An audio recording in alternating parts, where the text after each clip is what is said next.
Long before books, television, or YouTube existed, stories were humanity's greatest form of entertainment. Imagine the sun setting after a long day of gathering food. The fire crackles, children settle down while adults begin telling stories. Some stories explained why the stars existed. Others warned about dangerous animals. Some were funny. Others celebrated heroes or remembered ancestors. Scientists believe storytelling wasn't just entertainment, it helped pass knowledge from one generation to the next. Every culture on Earth still tells stories today. That tradition probably began around fires like these. And honestly, our movie nights may just be a modern version of an ancient campfire. Music is far older than most people realize. One of the oldest musical instruments ever discovered is a flute carved from bird bone that's over 35,000 years old. Think about that. Before farming, before writing, before the pyramids, humans were already making music. Researchers believe people sang while traveling, during ceremonies, while celebrating successful hunts, and even while putting children to sleep. Music strengthened social bonds. It synchronized groups. It reduced stress. And perhaps most importantly, it made life more enjoyable. It's amazing to think that while our playlists come from streaming apps, theirs came from handmade flutes, drums, clapping hands, and human voices. If music existed, dance almost certainly followed. Dancing required no equipment, no buildings, no money, just people moving together. Many anthropologists believe dancing helped strengthen communities, celebrate victories, prepare for hunts, welcome new seasons, and perform spiritual rituals. Even today, nearly every culture on Earth dances. That isn't a coincidence. It's part of what makes us human. Imagine standing beneath a sky completely free of city lights. Thousands of stars overhead, a fire burning brightly, the rhythm of drums echoing through the night. It's easy to picture why dancing became universal. Here's something we often forget. Ancient humans had children, and children have always wanted to play. Archaeologists have found miniature tools, carved animal toys, tiny dolls, and small figurines believed to have belonged to children. Games probably included races, hide and seek, throwing contests, wrestling, climbing, and pretending to hunt. Play wasn't just fun. It prepared children for adulthood. Running improved speed. Throwing improved hunting skills. Cooperation strengthened social bonds.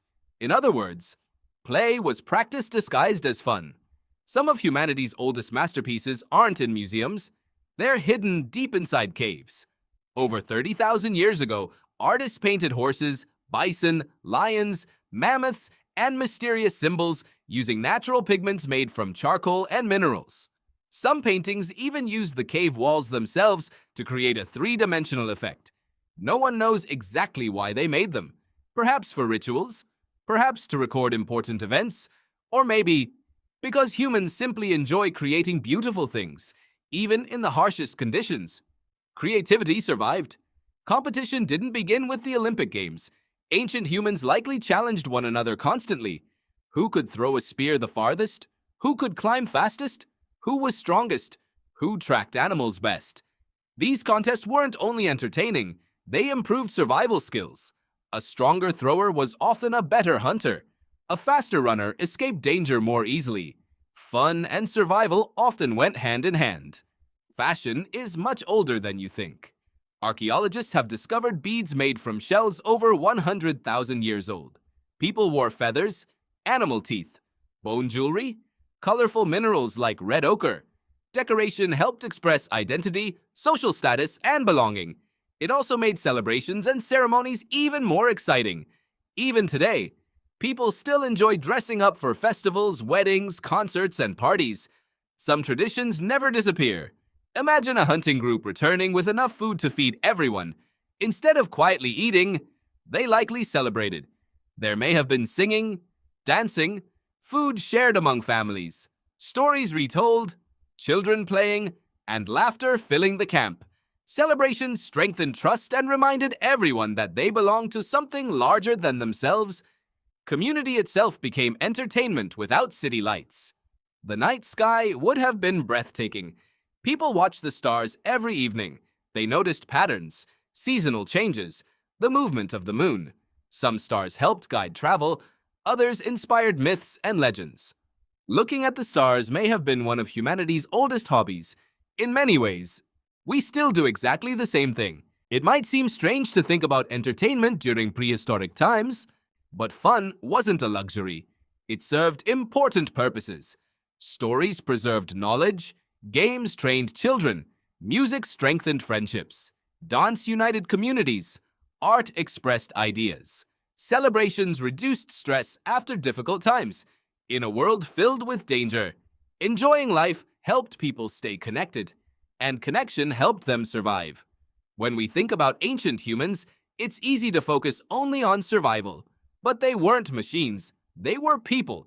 People who laughed, created, danced, played, sang, competed, and told unforgettable stories beneath the stars. Thousands of years separate us from them. Yet, in many ways, we haven't changed nearly as much as we think.